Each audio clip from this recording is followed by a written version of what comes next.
இன்னைக்கு நம்ம இந்த சூனியக்கார கொரியன் டிராமாவோட 18th எபிசோட் தான் பார்க்க போறோம். போன எபிசோட் கடைசியில ஊர் மக்கள் முன்னாடி ஹீரோயின் அவளோட சக்தியை யூஸ் பண்ற மாதிரி சூனியக்காரி பண்ணி விட்டுட்டா. அதனால ஊர் மக்கள் கோவமா இருக்காங்க. இப்ப இந்த எபிசோட் ஸ்டார்டிங்ல இந்த சூனியக்காரி ஹீரோயின் ஒரு கோயில்ல இருப்பாள்ல, அங்கே வந்து தேட வந்துட்டா. ஆனா அதுக்குள்ள நல்ல வேலையா ஹீரோவும் ஹீரோயினும் அந்த இடத்துல இருந்து ஓட ஆரம்பிச்சிட்டாங்க.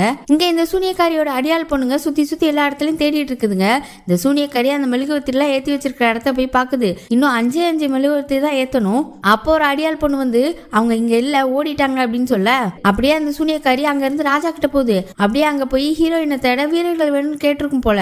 ஆனா ராஜா அதான் அவ ஓடிட்டால, வீரர்கள் கொடுத்தா அவங்க எங்க போய் தேட போறாங்க, நான் உன்னை நம்பி இதை பண்ணுவேன்னு நினைக்கிறியா அப்படின்னு கேட்க, இந்த சூனியக்காரி அப்படியே ராஜாவோட மண்டையை கழுவ ஆரம்பிக்குது. இப்ப பரவிட்டு இருக்கிற நோய்க்கு எல்லாரும் இளவரசி தான் காரணம்னு நினைச்சிட்டு இருக்காங்க. அவளை கண்டுபிடிச்சி கொன்னுட்டா நீங்க ஒரு பெரிய ராஜான்னு புகழ்வாங்கன்னு பேசிட்டு இருக்க.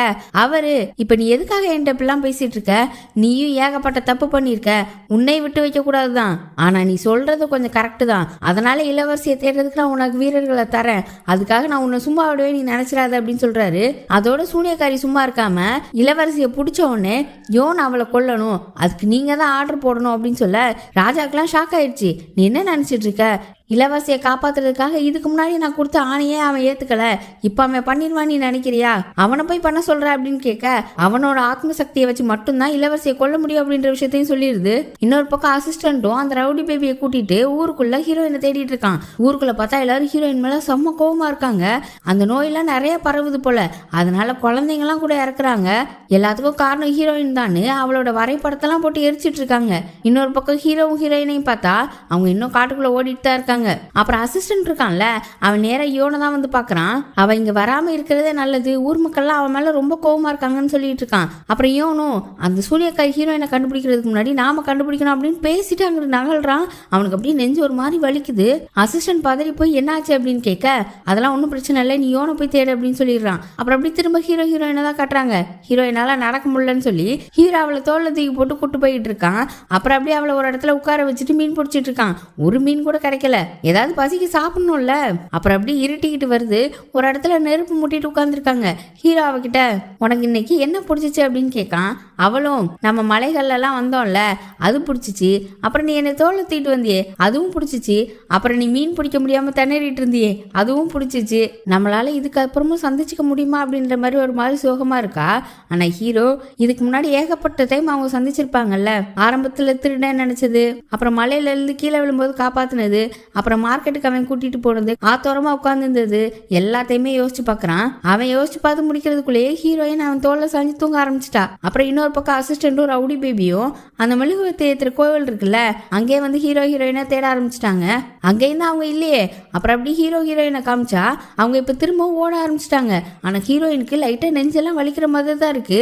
அப்படியே வந்துட்டு இருக்கும்போது பார்த்தா அந்த அடியாள் பொண்ணுங்களும் கிட்ட வந்துட்டாங்க. இவங்க 2 பேரும் ஓடிட்டு இருக்காங்க, ஆனா முடியல. 10-20 பேர் இருக்காங்க. அடியாள் பொண்ணுங்க மட்டும் இல்லாம காவலர்களும் இருக்காங்க. அப்புறம் ஹீரோ அவங்க கூட வாழை வச்சு சண்டை போட்டு தடுத்து பாக்குறான், ஆனாலும் முடியல. அவனை அடிச்சு ஒரு பள்ளத்துல தள்ளி விட்டுட்டாங்க. அதுல வேற தண்ணி எல்லாம் போயிட்டு இருக்கு. ஹீரோயின் ஹீரோ செத்துட்டானே நினைச்சிட்டா. அவளுக்கு வலி வேற வர ஆரம்பிக்கவும் அப்படி மயக்க வர மாதிரி இருக்குது. கரெக்டா நல்ல வேலையா அதே நேரத்துல அங்க யோன் வந்துட்டான். யோன் வந்து அடியாள் பொண்ணுங்க அப்புறம் காவலர்கள் எல்லாம் அடிச்சு போட்டுட்டு ஹீரோயினை தூக்கிட்டு போய் ஒரு மலை மாதிரி இருக்கு அங்க ஒரு இடத்துல படுக்க வைக்கிறான். கரெக்டா ஹீரோயின் கண்ணு முழிச்சு ஹீரோக்கு ஏதோ ஆயிடுச்சு, நான் அவனை போய் தேடணும், நான் போய் பார்க்கணும் அப்படின்னு சொல்லி அழ ஆரம்பிச்சிட்டா. யோன் தான் சமாதானப்படுத்தி நான் கண்டுபிடிச்சி கூட்டிட்டு வரேன்னு சொல்றான். ஆனா ஹீரோயினால அதை ஏத்துக்கவே முடியல. எல்லாமே என்னோட தப்பு தான், அவனுக்கு ஏதோ ஆயிடுச்சுன்னு ரொம்ப அழ ஆரம்பிச்சிட்டா. அப்புறம் அப்படி யோனும் ஹீரோவை தேடி அந்த காட்டுக்குள்ள திரும்பவும் போறான். ஹீரோயின் படுத்துட்டு ஒரு மாதிரி கிட்டுக்கிட்டு நடுங்கிக்கிட்டு இருக்கா. அவளுக்கு கனவுக்குள்ள ஹீரோ வரான். இவளும் ஹீரோ பேரை சொல்லிட்டு போறா. ஆனா அவன் திரும்பி பார்க்காம அப்படி போயிட்டான். இதை பார்த்து முழிச்சவ என்ன நினைச்சான்னு தெரியல, நேரா ஊருக்குள்ள வர ஆரம்பிச்சிட்டா.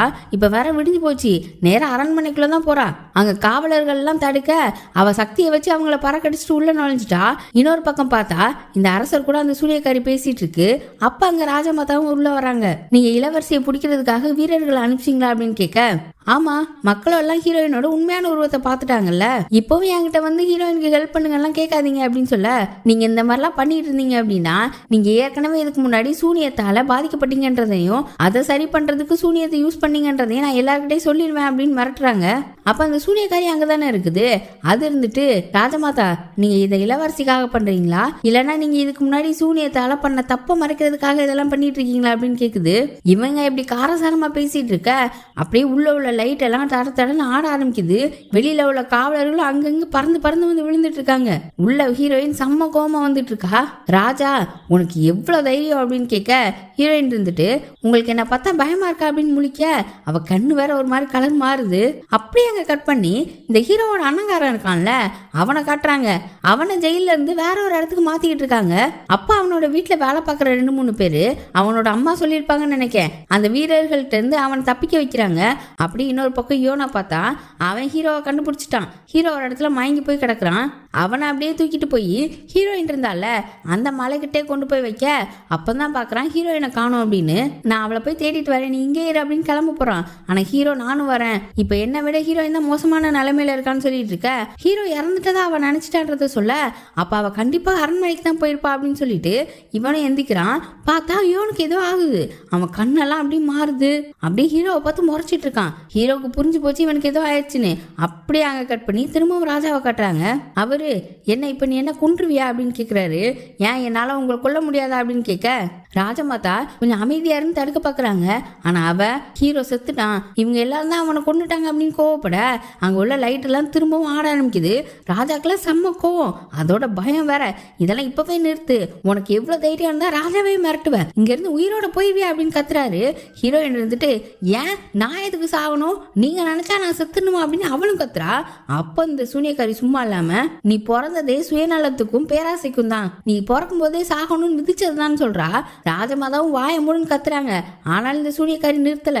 இந்த மாதிரி ஆட்களுக்காக நீ ஏன் சாபத்தை எடுக்கணும்னு நினைக்கிற, உன் உயிரை ஏன் பணைய வைக்கிற, இவங்க எல்லாம் ஏற்கனவே உன்னை கைவிட்டுட்டாங்க, உன்னோட உண்மையான அம்மாவை கைவிட்ட மாதிரி அப்படின்னு சொல்லிடுது. ராஜமாதாக்கெல்லாம் ஷாக்கு தாங்கல. ஹீரோயின் என்ன பேசுற அப்படின்னு சொல்லிட்டு இருக்க, உன்னை பிறக்க வச்சதே நான் தான், அதுவும் சூனியத்தால, எப்படி நினைச்ச ராஜமாதாவால குழந்தை பெத்துக்க முடியாது, அப்புறம் எப்படி பெத்துப்பாங்கன்னு பாக்குறியா, வேற ஒரு சூனியக்கார பணிப்பெண் வயத்துலதான் நீயும் இளவரசரும் உண்டானீங்க, அது அப்படி ராஜமாதாவுக்கு மாத்தினது நான் தான், அதுவும் சூனியத்தால அப்படின்ற விஷயத்தெல்லாம் சொல்லிடுது.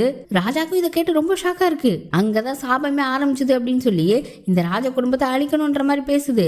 அப்ப இளவரசி இருந்துட்டு நான் என்ன உன்ன மாதிரி நினைச்சியா, இவங்களை பழி வாங்குறதுக்கு நான் ஏன் சாகணும், நீ தானே தப்பு பண்ண, நீ சாவு அப்படின்னு கோவமா பேச பேச இந்த சூனியக்காரிக்கு அந்த ஸ்டார்டிங்ல ஒரு பொண்ணு வந்துச்சுல அந்த பொண்ணு பேசுற மாதிரி இருக்கு. எனக்கு இதெல்லாம் தேவையே இல்லை, எல்லாரும் சேர்ந்து சாவலாம் அப்படின்னு சொல்லி ஹீரோயின் சூனியக்காரியோட கழுத்தை பிடிச்சு தூக்குது. சூனியக்காரிக்கு அப்படியே அந்த பொண்ணு மாதிரி தான் தெரியுது. அப்படியே இந்த பக்கம் சீட்டு நுனியில உட்கார வச்சுட்டு கட் பண்ணி யோனை காட்டுறாங்க. அவன் அதுக்கு மேல அவன் உடம்புல ஏதோ புகுந்த மாதிரி பேசுறான். அதாவது அந்த கருப்பு கத்தி அவனை குத்தி இருக்குல்ல, அவன் உடம்புல கெட்ட சக்தி இறங்கி ஹீரோவை அப்படி திட்ட ஆரம்பிக்குது. உன்னாலதான் எனக்கு அவ கிடைக்கல, நீ உள்ள வர போய் தான் நான் இந்த நிலைமையில இருக்கேன், நீ இல்லாம இருந்திருந்தா இந்நேரம் நான் ஹீரோயின் கூட இருந்திருப்பேன் அப்படி இப்படின்னு பேசுறான். ஹீரோ நீங்க இந்த மாதிரி தன்னை மறந்து இருக்க போய் தான் இதுக்கு முன்னாடி ஹீரோயினுக்கு ஆபத்து வந்துச்சு, இப்பவும் அதே மாதிரி நடக்கும், உங்களோட சுயநினைவுக்கு வாங்க அப்படின்னு சொல்லி பாக்குறான். ஆனா அப்படியே யோன் ஒரு மாதிரி முறைச்சுக்கிட்டு எல்லாம் உன்னால நடந்துச்சு, நீ மட்டும் ஹீரோயின் கிட்ட பேசல அப்படின்னா, அவளை பார்க்கல அப்படின்னா இவ்வளவு தூரம் ஆயிருக்காது அப்படின்னு பேசிட்டு இருக்கான். திரும்பவும் ஹீரோயின் பேரை சொல்லி உங்களால முடியும், நீங்க உங்க சுயநினைவுக்கு வாங்க அப்படி இப்படின்னு பேச ஒரு வழியா யோன் சுயநினைவுக்கு வந்துட்டான். ஆனா அவனோட ஸ்ட்ரென்த்தே போயிடுச்சு. திரும்ப ஹீரோயினை காட்டுறாங்க. அவ சூனியக்காரியை கழுத்தை போட்டு தூக்கிட்டு இருந்தால, ராஜமாதா இப்படி பண்ணாதன்னு பக்கத்துல வர பாக்குறாங்க. அப்படியே திரும்ப ஒரு பார்வை தான் சங்கின ராஜமாதா பறந்து போய் விழுறாங்க. இப்ப ராஜா இதை பார்த்துட்டு வாள் எடுத்துட்டு வீசலான்னு வராரு. அவரை பார்த்து ஒரு மொழி சட்டார்னு ராஜா அந்த பக்கமா போய் விழுறாரு. நானும் மத்தவங்கள மாதிரி வாழணும்னு தானே நினைச்சேன், அவன் கூட சந்தோஷமா இருக்கணும்னு நினைச்சேன், அது தப்பா அப்படின்னு சொல்லி சூனியக்காரி கழுத்தை பிடிச்சி நெரிச்சிட்டு இருக்கா. அப்படியே கிட்டத்தட்ட சூனியக்காரி செத்துருவா போல. அப்போ ஹீரோயின் பேரை சொல்லி ஹீரோ அங்க வந்து நிக்கிறான். அதுக்கப்புறம் தான் கொஞ்சம் சாந்தமாவரா. அப்படியே ஹீரோவை பார்த்துட்டு அவ கண்ணெல்லாம் அப்படியே கண்ணீர் வலியுது. ஹீரோ பக்கத்துல போய் அவளை மெதுவா ஹக் பண்ண அவ கொஞ்சம் சாந்தமாயிட்டா. காவலர்கள்லாம் வந்து அவளை அரெஸ்ட் பண்ண வந்துட்டாங்க. அப்படியே இன்னொரு பக்கம் யோனை பார்த்தா அவன் ரொம்ப மயக்கமா இருந்தால படுத்திருக்கான். இப்பதான் கண்ணு முழிச்சு எந்திக்கிறான். அப்படியே ஹீரோயினை பார்த்தா அவளை ஜெயில அடைச்சிட்டாங்க. அந்த பக்கம் ராஜா பயத்திலே உட்கார்ந்துருக்காரு. அவர் முன்னாடிதான் ஹீரோ மண்டி போட்டு நிக்கிறான். ஹீரோவை பேசக்கூட விடல. நீ எதுவுமே பேசாதன்னு சொல்ல ஹீரோ இருந்துட்டு நான் இறந்துட்டேன்னு நினைச்சுதான் அவ இவ்வளவு பண்ணிட்டா அப்படின்னு சொல்ல, உங்களோட காதல் கதையெல்லாம் கேட்கறதுக்கு எனக்கு விருப்பமே இல்லை, அவ வாயாலே சொன்னா அவ என்ன கொன்றுவா அப்படின்னு சொல்லி பயந்துட்டு இருக்காரு. உங்களுக்கு நல்லாவே தெரியும் பரவிட்டு இருக்க நோய்க்கெல்லாம் அவ காரணம் இல்லைன்னு, அப்புறம் அப்புறம் ஏன் அவளை கொல்லணும்னு நினைச்சீங்க? நான் அந்த நோய் எதனால பருவதுன்றத நான் விசாரிக்கிறேன், அதுக்கு மருந்து கண்டுபிடிக்கிறேன், நான் பாதிக்கப்பட்ட ஒவ்வொருத்தரையும் நேரா போய் பார்த்து ஏதாவது பண்றேன், நீங்க இளவரசியை விட்டுருங்கன்னு சொல்ல அதெல்லாம் இப்போ ஒரு விஷயமா? ராஜமாதா சூனியத்தாலதான் குழந்தைங்க பெத்துக்கிட்டாங்க அப்படின்றது இப்போ உறுதி ஆயிடுச்சு. இளவரசி கண்டிப்பா சபிக்கப்பட்டவதான். இப்ப அவளால நோய் பரவிச்சுன்றதுலாம் முக்கியமே இல்ல, இளவரசி சூனியத்தால பறந்திருக்கா, இதெல்லாம் மூடி மறைக்க முடியாதுன்னு சொல்ல நீங்க நல்ல ராஜாவா இருக்கணும்னு தானே ஆசைப்பட்டீங்க. மக்கள் எல்லாம் உங்களை கை காட்டிடுவாங்கன்னு நினைச்சு உங்களோட பொறுப்புகளை மத்தவங்க மேல திருப்பலாமா? மக்கள் நோயினால கஷ்டப்படுறாங்க, அதை இளவரசி மேல திருப்புறாங்க அப்படின்னு சொல்லி பேசிட்டு இருக்கான். அவன் கண்ணெல்லாம் கண்ணீர் வழிஞ்சிட்டே இருக்கு. நீங்க நேரா மக்களை சந்திங்க, அதுக்கு ஏதாவது ஒரு வழி கண்டுபிடிங்கன்னு சொல்ல ராஜாக்கு செம்ம கோவமாயிருச்சு. பொருளெல்லாம் தூக்கி போட்டு யாரா நீ இங்க வந்து உன் இஷ்டத்துக்கு புலம்பிட்டு இருக்க அப்படின்னு கத்துறாரு. நான் என் இடத்த தக்க வச்சிருக்கிறதுக்கு எவ்வளவு கஷ்டப்பட்டு இருக்கேன்னு எனக்கு தான் தெரியும், யாருங்க இவனை தூக்கி ஜெயில போடுங்க அப்படின்னு சொல்லி ஹீரோவையும் ஜெயில தூக்கி போட்டாங்க. அப்புறம் யோன் இருக்கான்ல, அவன் ஹீரோயினை ஜெயில போய் பாக்குறான். அவகிட்ட நீ எதுக்கும் பயப்படாத, நான் உன் கூடவே இருக்கேன், நான் உன்னை இப்பவே கூட இங்க இருந்து கூட்டிட்டு போயிருவேன், ஆனா அதுல உனக்கு தான் விருப்பம் இல்ல, நான் உன்னை அந்த குகையில தனியா விட்டுட்டு போனது என்னோட தப்பு தான், என்னால ஒண்ணுமே பண்ண முடியல அப்படின்னு ரொம்ப ஃபீல் பண்றான். அவளும் இது உன்னோட தப்பு இல்ல அப்படின்லாம் சொல்லி பாக்குறா. அவன் கண்ணெல்லாம் கலங்குது, மனசுக்குள்ளே எனக்கு உன்னை ரொம்ப பிடிக்கும் அப்படின்னு சொல்றான். எதுக்கு இவ்வளோ ஃபீலிங்காக பேசுகிறான்னு தெரில. அப்புறம் அப்படியே அந்த ஜெயிலை விட்டு வெளியில் வந்தா அவனோட அசிஸ்டன்ட் இருக்கால, அதான் அந்த முகமூடி கில்லர், அவன் மறைஞ்சு நின்று பார்த்துட்டு இருக்கா. அப்புறம் அப்படியே அவன் டோயஸ் டெம்பிளில் போய் கையில் ஏதோ ஒரு பாட்டில் வச்சிருக்கான், அதில் என்ன இருக்குன்னு தெரில, அதை வச்சுட்டு கொஞ்சம் ஃபீல் பண்ணிட்டு இருக்கான். அப்போ அவன் நெஞ்சு அப்படியே வலிக்கிற மாதிரி இருக்கு. அப்புறம் அப்படியே மெதுவாக கஷ்டப்பட்டு அதை அப்படியே திறந்து குடிக்க போகிற நேரம் அவன் கையில் ஒரு சங்கிலி வந்து தட்டுது. அதான் இந்த சூனியக்காரியோட அடியாள் பொண்ணுங்க இருக்குங்கல்ல, அதுங்கெல்லாம் வந்து இவனோட ஒவ்வொரு கையிலையும் ஒவ்வொரு சங்கிலியை போட்டு 2 கையை அங்கிட்டு இங்கிட்டு தூண்ல கட்டி போட்டாளுங்க. அப்ப அங்க அந்த சூனியக்காரியும் வருது. இவன் விஷத்தை குடிக்க போயிருந்திருப்பான் போல, நீ இவ்வளவு கோலையா இருப்ப நான் எதிர்பார்க்கலையே அப்படின்னு சொல்லிட்டு அவன் நெஞ்சில லேசா கைய வைக்க அவனுக்கு அப்படி பயங்கரமா வலிக்குது. அப்ப அவனை ஏத்தி விடுற மாதிரி வேற பேசுறா. ரொம்ப வலிக்குதா? வலிக்கதான் செய்யும், உனக்கு பிடிச்சவங்க கூட இருக்க முடியல, அதெல்லாம் யோசிச்சு பாரு, தன்னால சரியாயிடும் அப்படின்றா.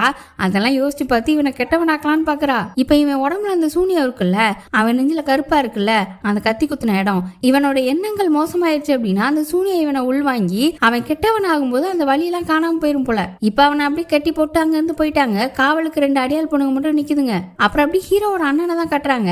அவன் தெருவுல குள்ளாவ போட்டு சுத்திட்டு இருக்கான். தெருவுல ஆளே இல்ல, என்னன்னு கூட வந்து அவன்கிட்ட கேட்டா, இப்போ ஒரு கொடிய நோய் பரவிக்கிட்டு இருக்கு, அதனாலதான் இப்படி கூட்டமே இல்ல, அதுவும் அந்த இளவரசியால தான் சொல்ல, பேசாம நம்ம இளவரசியை பிடிச்சு கொடுத்துருவோமா, அப்ப நமக்கு நல்ல பேர் கிடைக்கும் அப்படின்ற மாதிரி சொல்ல, அச்சோ அதெல்லாம் வேண்டாம், அந்த பொண்ணு ஒரு பார்வை பார்த்தா நம்ம எட்டி போய் விழுந்துருவோமா, அது ஆபத்து அப்படின்னு சொல்லிட்டு இருக்கான். அப்புறம் இன்னொரு பக்கம் பார்த்தா ஹீரோவை ஜெயில போட்டிருக்காங்க.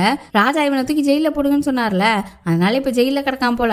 அவன் வேற ஃபீல் பண்ணிட்டு இருக்கான், முக்கியமான நேரத்துல ஹீரோயினுக்கு ஹெல்ப் பண்ண முடியாம இப்படி அடைஞ்சு கிடக்கமேனு. போன எபிசோட் கடைசியில ஒரு சீன் வந்தது இல்ல, இந்த சூனியக்காரி கூட மந்திரவாதிட்ட அந்த புக் ஆஃப் மேனேஜ்மெண்டோட கடைசி பக்கம் வேணும்னு கேட்டால, அது இதுக்கப்புறம் தான் நடந்திருக்கு போல. அந்த புக்கை எடுத்து இந்த சூனியக்காரி பார்த்துட்டு இருக்கும்போது அதுல கடைசி பக்கம் இல்லன்றதை கண்டுபிடிச்சிடுறா.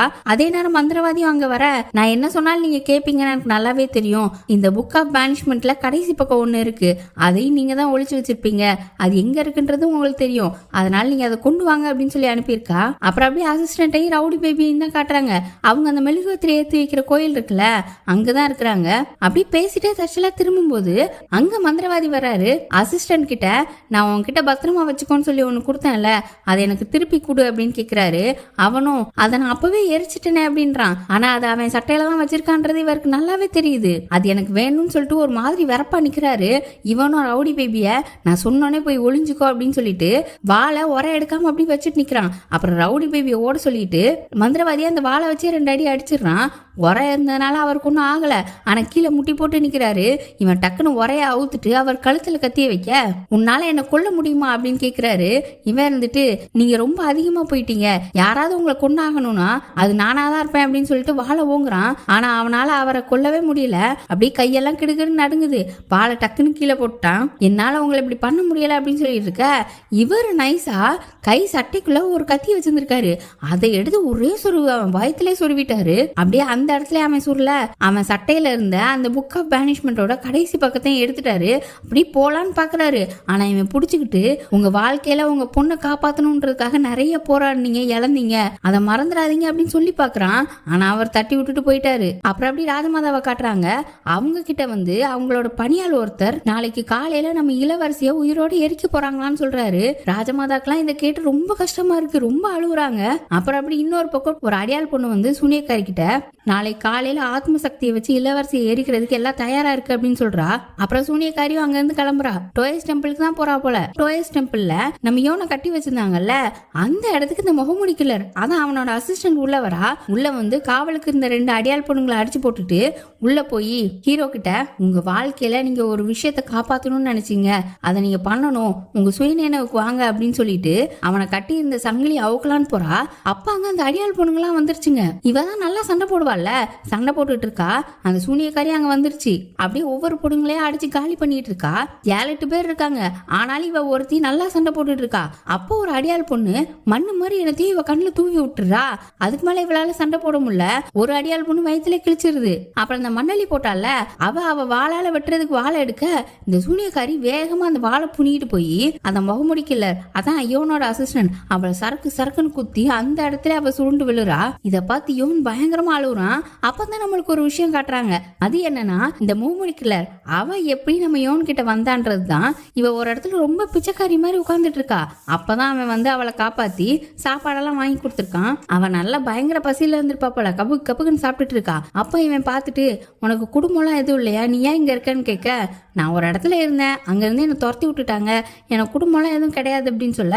அப்பதான் இவன் கேட்டிருக்கான், நீ என் கூட வரியா, ஒரு நாள் கூட பசி இல்லாம வாழலாம் அப்படின்னு சொல்லி கூப்பிட்டுருக்கான். இதே நம்ம வாண்டடா தான் அப்ரோச் பண்ணிருக்கு. ஆனா அவன் நல்ல எண்ணத்துல தான் கூட்டிட்டு வந்திருக்கான். அப்புறம் அப்படி பிரசன்ட்டுக்கு வந்தா இவளும் யோனை பார்த்துட்டு கண்ணெல்லாம் கலங்கி போய் அப்படியே சாவுறா. அவனாலே தாங்க முடியல. அப்படி ஏன்னு கத்தி அழுகுறான். ஹீரோ ஒரு இடத்துல சோகமா இருக்கான். அப்புறம் மந்திரவாதியோட அசிஸ்டன்ட் இருக்கான்ல, அவன் ஒரு இடத்துல மயங்கி இருக்கான். ரவுடி பேபி தான் மருந்தெல்லாம் வச்சு கட்டிக்கிட்டு இருக்கு. அப்புறம் ராஜமாதா ஒரு இடத்துல சோகமா இருக்காங்க. இப்ப அப்படியே அடுத்த நாள் காலையில ஆயிடுச்சு. நம்ம ஹீரோயினை ஜெயில தானே போட்டிருந்தாங்க, அவளை எரிக்க போறாங்கல்ல, அவளை அப்படி தூக்கி ஒரு வண்டியில போட்டு எங்கேயோ கூட்டு போறாங்க. அவளோட பணிப்பெண்கள்லாம் ரொம்ப அழுகுறாங்க. அந்த காலத்துல எல்லாம் கைதிகளை கூட்டிட்டு போவாங்கல்ல, அந்த மாதிரி ஒரு வண்டியில தூக்கி போட்டு கூட்டு போறாங்க. அப்புறம் அப்படி இந்த முரசெல்லாம் ஒழிக்கிறாங்க. ஊர் மக்கள் எல்லாம் கூடி இருக்காங்க. ஒரு இடத்துல ஒரு கம்பு மாதிரி கட்டி அதை சுத்தி நிறைய சுள்ளிகள் எல்லாம் போட்டு வச்சிருக்காங்க. அப்புறம் ஹீரோயினை இறக்காங்க, கட்டி வைக்கிறாங்க. இந்த முரசு ஒழிக்கிற சத்தம் ஹீரோக்கு கேக்குது. அவனுக்கு ஏதோ ஆபத்து வருது அப்படின்றது புரியுது. ஹீரோயினை எரிக்கிறதுக்கு யோன் தேவையில்ல. அவனை பார்த்தா அவன் அந்த வெள்ளை ட்ரெஸ் எல்லாம் போட்டு ரெடியா நிக்கிறான். இதை பார்த்து ஹீரோயினுக்கு ஷாக்கு தாங்கல. யோனே இவளை எரிக்க போறான்றது இவளுக்கு ரொம்ப ஷாக்கா இருக்கு. அப்படியே இந்த எபிசோட் முடியுது. அடுத்த எபிசோட்ல ஹீரோயினுக்கு என்ன ஆகும், யோன் எரிப்பானா, இந்த தடவை வேற ஊர் மக்கள் எல்லாம் சுத்தி இருக்காங்க, அதனால யாரையும் ஏமாத்தவும் முடியாது. என்ன நடக்க போகுதுன்றது அடுத்த எபிசோட்ல பார்ப்போம். அதுக்கு சேனலை சப்ஸ்கிரைப் பண்ணி பெல் ஐகானை பிரஸ் பண்ணி வச்சுக்கோங்க. வீடியோ பிடிச்சிருந்தா லைக் பண்ணுங்க, ஷேர் பண்ணுங்க.